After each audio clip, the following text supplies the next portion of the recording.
व्यक्तिगत सत्याग्रह। व्यक्तिगत सत्याग्रह की पूरी पृष्ठभूमि आप पिछले लेक्चर में पढ़ चुके हैं।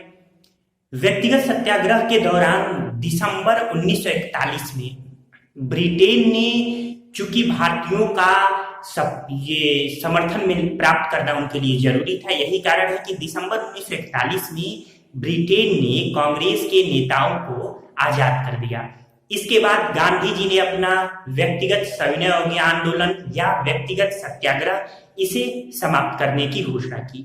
लेकिन ये वो समय था व्यक्तिगत सत्याग्रह के जस्ट बाद, तुरंत बाद का, जब गांधी जी ने अपने उत्तराधिकारी की घोषणा की और गांधी जी ने नेहरू को उत्तराधिकारी चुना।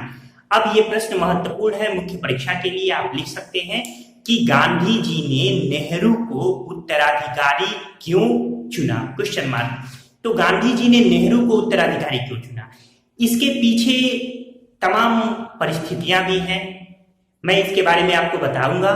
एक बात ध्यान रखिए कि गांधी और नेहरू में भी वैचारिक मतभेद थे। गांधी और नेहरू के जो विचारों में मतभेद थे, आप लिख सकते हैं विचारों में मतभेद। ठीक, एक तरफ आप गांधी लिख लीजिए, एक तरफ नेहरू लिख लीजिए। तो गांधी और नेहरू के विचारों में जो मतभेद थे, मुख्य रूप से ये गुरु शिष्य की परंपरा माना जाता है, यानी नेहरू क्या थे, गांधी जी के शिष्य थे। तो गांधी जी, पहला पॉइंट लिख लीजिए, गांधी जी की ईश्वर में गहरी आस्था थी, यानी धर्म के प्रति गांधी जी बहुत गहरी आस्था रखते थे, ईश्वर के प्रति। लेकिन नेहरू जी धर्म के प्रति उदासीन थे। नेहरू में लिख सकते हैं धर्म के प्रति उदासीन। दूसरे पॉइंट की बात करें तो गांधी जी ग्रामीण अर्थव्यवस्था पर जोर देते थे, यानी गांधी जी ग्रामीण अर्थव्यवस्था पर जोर देते थे, जबकि नेहरू जी ने औद्योगिकरण का समर्थन किया। ये दूसरा पॉइंट। तीसरा पॉइंट कि गांधी जी समाज सुधार व निर्धनता उन्मूलन के लिए व्यक्तियों व समुदायों की चेतना व इच्छा शक्ति पर विश्वास करते थे। एक बार और मैं दोहरा दूं, गांधी जी समाज सुधार व निर्धनता उन्मूलन के लिए व्यक्तियों या समुदायों की चेतना व इच्छा शक्ति पर विश्वास रखते थे। लेकिन नेहरू जी आधुनिक राज्य की स्थापना पर विश्वास रखते थे। उनका मानना था कि आधुनिक राज्य की स्थापना करके ही समाज सुधार और निर्धनता उन्मूलन किया जा सकता है। ये तीन महत्वपूर्ण जो है ये विचार के मतभेद थे गांधी और नेहरू में। लेकिन इसके बावजूद गांधी और नेहरू के विचारों में तमाम समानता भी थी। हेडिंग डाल सकते हैं अगला, विचारों में समानता। तो गांधी और नेहरू के विचारों में जो समानता थी, पहली बात तो आप ये जान लीजिए कि गांधी जी अपने पुत्रों से भी ज्यादा पंडित जवाहरलाल नेहरू पर विश्वास करते थे। तो विचारों की समानता में पहला आप लिख सकते हैं कि दोनों ही देशभक्ति को समावेशी व समग्र भाव से देखते थे, यानी देशभक्ति दोनों के लिए क्या थी, सभी जाति, सभी धर्म, सभी भाषाओं का सामंजस्य, यानी सभी एक साथ एक देश एक राष्ट्र में रहे। दूसरा पॉइंट, उन्होंने भारत को किसी भी तरह की, यानी किसी विशेष जाति, भाषा, क्षेत्र या धर्म की अपेक्षा समग्र रूप से देखा, यानी दोनों जनपद, दोनों एक ही है कि देशभक्ति और राष्ट्रभक्ति की भावना दोनों लोग की समान थी। वो भारत को भाषा के आधार पर, वर्ग के आधार पर, धर्म के आधार पर, जाति के आधार पर, किसी प्रकार यानी किसी आधार पर अलग अलग नहीं देखते थे। दोनों ने ही ये विश्वास रखा और ये विश्वास दिलाया कि भारत एकजुट होकर आगे बढ़ेगा। इसके बाद अगर तीसरे पॉइंट की बात करें तो दोनों ही अहिंसा व लोकतांत्रिक सरकार में विश्वास रखते थे, यानी गांधी और नेहरू दोनों ही। तो ये गांधी और नेहरू की जो भिन्नता और समानता रही, मुख्य परीक्षा के लिहाज से भी महत्वपूर्ण है, ये मैंने आपको बताया। इसके बाद देखिए, राजमोहन गांधी की एक पुस्तक है, राजमोहन गांधी। राजमोहन गांधी की एक पुस्तक है the good boatman, the good boatman. तो राजमोहन गांधी जी ने अपनी पुस्तक द गुड बोटमैन में कुछ बातें लिखी। तो उन्होंने लिखा कि गांधी ने अपने विकल्प के तौर पर नेहरू को चुना, यानी नेहरू को स्वीकार किया। क्यों? क्योंकि अगर हम इसके कारणों की बात करें तो पहला कारण क्या था, इन्होंने अपनी ये पुस्तक में सारे कारण बताए। पहला, नेहरू ने बहुत ही ज्यादा, यानी नेहरू ने बेहद विश्वसनीय रूप से भारत के बहुलतावादी एवं समावेशी स्वरूप को प्रतिबिंबित किया।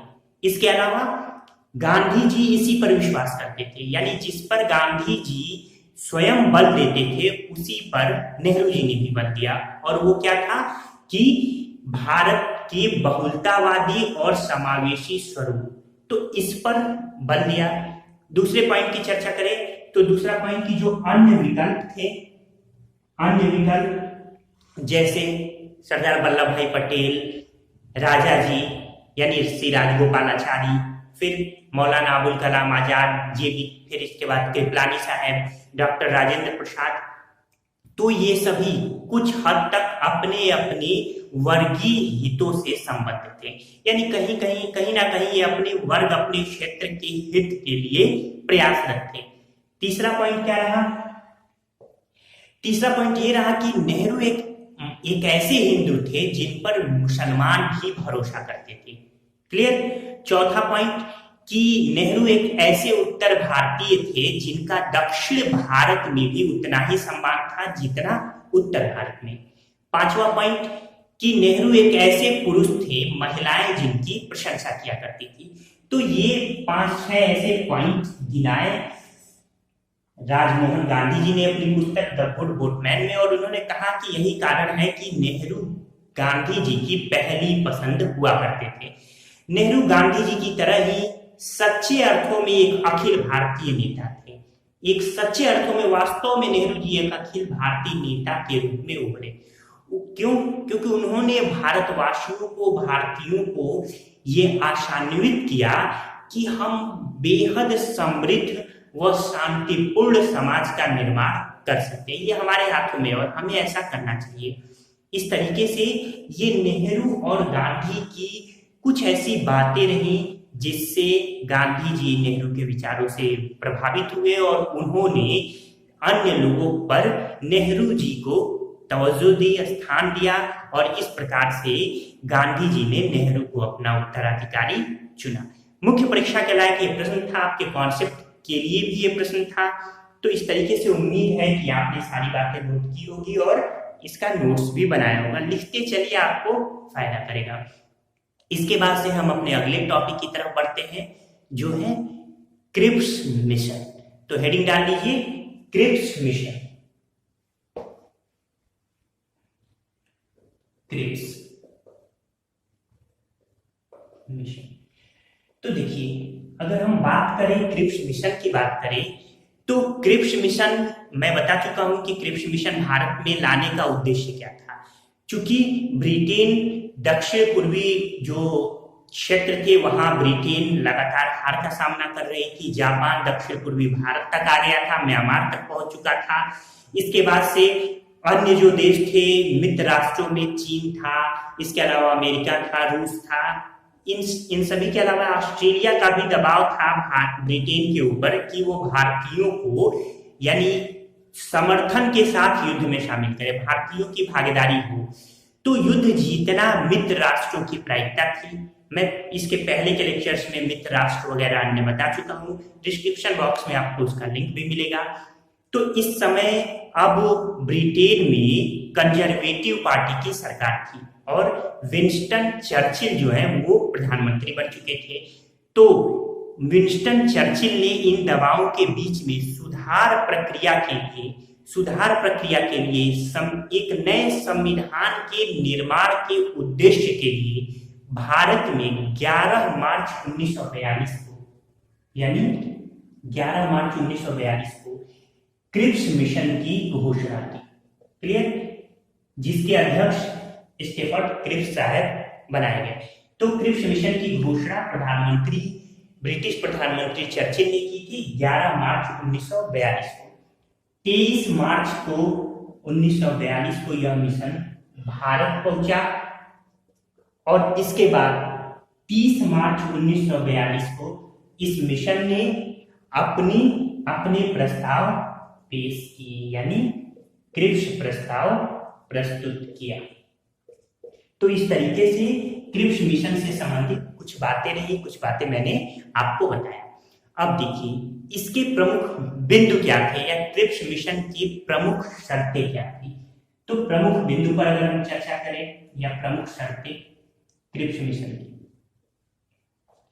सबसे पहला बिंदु या सबसे पहली शर्त यही कि युद्ध के बाद, पहला लिख सकते हैं आप, युद्ध के बाद भारत को डोमिनियन स्टेट यानी पूर्ण उपनिवेश का दर्जा दिया जाएगा।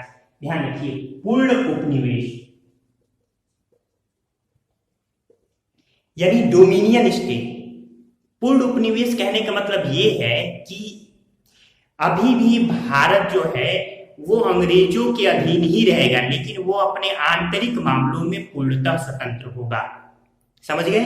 रक्षा मंत्रालय की जिम्मेदारी अभी भी ब्रिटेन की होगी। तो ये पहली बात रही कि पूर्ण उपनिवेश, कहीं से पूर्ण स्वतंत्रता की बात नहीं की गई। याद रखिएगा, कूट वाले क्वेश्चन आते हैं, इसे ध्यान रखिएगा। यानी भारत को पूर्ण उपनिवेश यानी डोमिनियन स्टेट का दर्जा देने की बात कही गई। दूसरा, भारत को राष्ट्रकुल यानी कॉमनवेल्थ से अलग होने का भी अधिकार प्राप्त करने की बात हुई। यानी कॉमनवेल्थ यानी जो ब्रिटेन के उपनिवेश, ब्रिटेन ने जिस देश पर अधिकार किया है उन देशों का जो संगठन है वो कॉमनवेल्थ कहलाता है।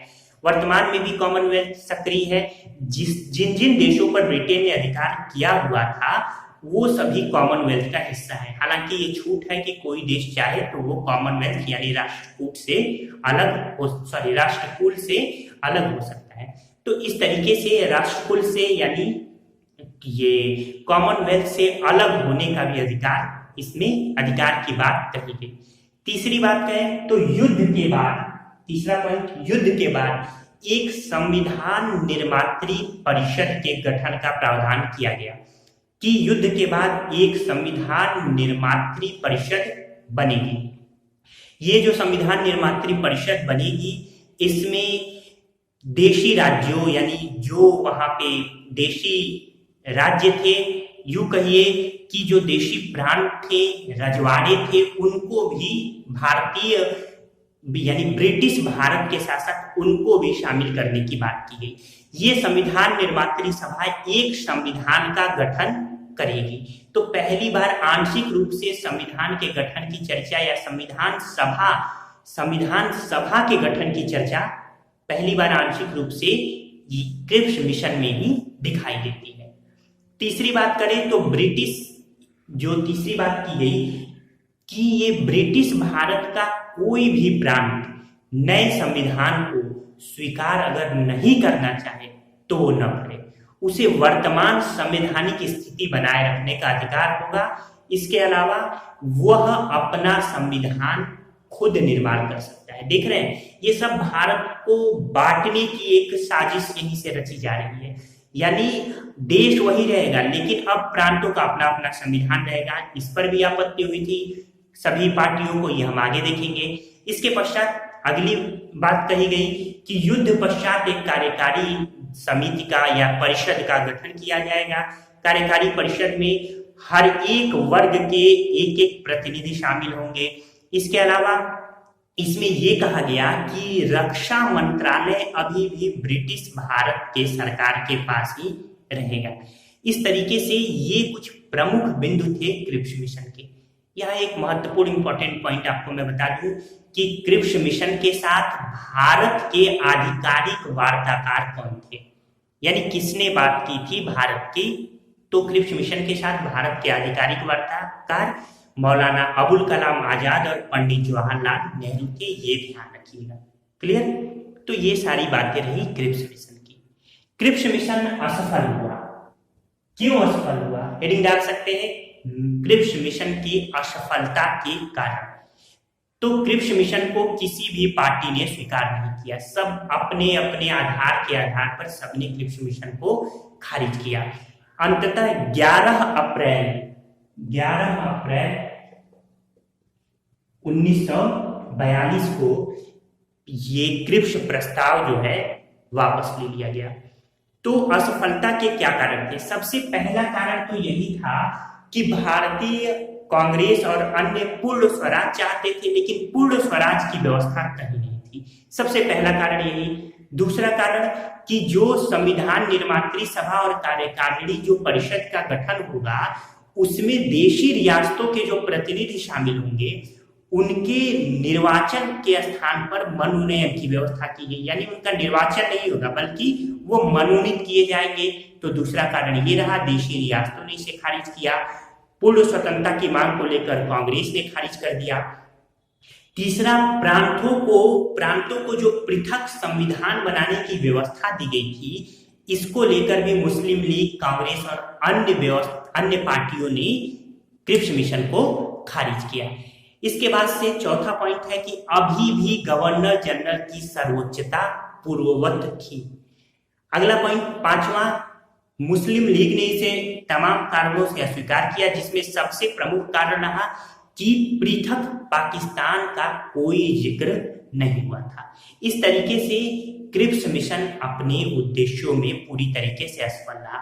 दूसरी तरफ सिख प्रतिनिधियों ने भी इसे अस्वीकार किया, क्योंकि उनका मानना था कि अगर किसी भी प्रकार का बंटवारा होता है या कोई ऐसी परिस्थिति आती है, तो पंजाब को उनके क्षेत्र से अलग कर दिया जाएगा। अन्य छोटी बड़ी पार्टियां जो भी थी, उन सभी ने अपने व्यक्तिगत कारणों से और तमाम इन परिस्थितियों से क्रिप्स मिशन को खारिज किया, और इस तरीके से अंततः क्रिप्स मिशन असफल रहा। 11 अप्रैल को क्रिप्स मिशन का क्रिप्स प्रस्ताव वापस ले लिया गया। क्रिप्स प्रस्ताव वापस लेने के बाद अब और कोई चारा नहीं बचा था कांग्रेस के पास। गांधी जी ने अब इसके बाद भारत छोड़ो आंदोलन का आह्वान किया, जिसकी पृष्ठभूमि, जिसके बारे में हम अलग से देखेंगे। इधर मैं बता चुका हूं कि कांग्रेस के प्रतिनिधि, कांग्रेस के मुख्य नेता जब व्यक्तिगत सत्याग्रह के बाद रिहा हो गए थे, तो बारदोली में कांग्रेस का अधिवेशन हुआ। इस बारदोली के अधिवेशन में कांग्रेस ने अपनी युद्ध में, द्वितीय विश्व युद्ध में शामिल होने की सहभागिता दे दी, यानी शामिल होने के लिए वो राजी हो गए थे। तो इस तरीके से ब्रिटेन को समर्थन भी मिल गया इधर, और दूसरी तरफ अब ये तमाम सुधार की प्रक्रियाओं के लिए ब्रिटेन क्या करने लगा, एक यूं कहिए कि ड्रामा करने लगा। अब भारतीयों को ये विश्वास हो गया था कि ये सब और कुछ नहीं है सिवाय एक ड्रामा के। यहाँ कुछ बातें मैं आपको और बता दूं कि इस समय जब क्रिप्स मिशन आया था, तो भारत सचिव जो थे वह एमरी साहब थे।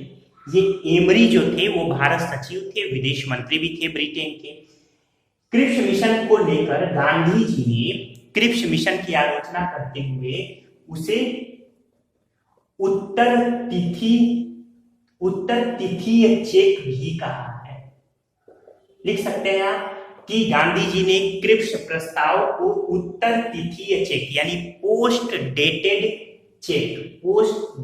चेक कहा। ये गांधी जी ने कहा। इसी में उत्तर तिथि चेक में नेहरू जी ने, पंडित जवाहरलाल नेहरू ने इसमें एक वाक्य जोड़ा, ऐसे बैंक के नाम जो टूट रहा है। यानी यह एक ऐसा उत्तर तिथि चेक है जो बैंक टूट रहा है। तो इस तरीके से गांधी और नेहरू जी के ये स्टेटमेंट क्रिप्स मिशन के प्रति या क्रिप्स प्रस्तावों को लेकर ये महत्वपूर्ण है, पूछा जाता है। सीतारमैया जी ने इन प्रस्ताव को अगस्त प्रस्ताव का परिवर्धित संस्करण मात्र कहा है। अगस्त प्रस्ताव मैं पीछे पढ़ा चुका हूं, तो अगस्त प्रस्ताव का परिवर्धित संस्करण मात्र किसने कहा? पट्टाभी सीतारमैया ने। तो इस तरीके से ये पूरा आज मैंने दो महत्वपूर्ण टॉपिक आपको बताया। एक, गांधी जी ने नेहरू को उत्तराधिकारी क्यों चुना। दूसरा महत्वपूर्ण टॉपिक मैंने आपको बताया क्रिप्स मिशन। तो निश्चित रूप से इन दोनों टॉपिक्स का आप नोट्स बनाइए, बेहतर तरीके से पढ़िए, रिवीजन कीजिए, जो कि आपको आप ये पिछले लेक्चर्स को मिला के अगर पढ़ते हैं तो ये सारे लेक्चर्स आपको काफी फायदा देंगे। इसके बाद हम भारत छोड़ो आंदोलन की पृष्ठभूमि को अपने आगे के लेक्चर्स में देखेंगे।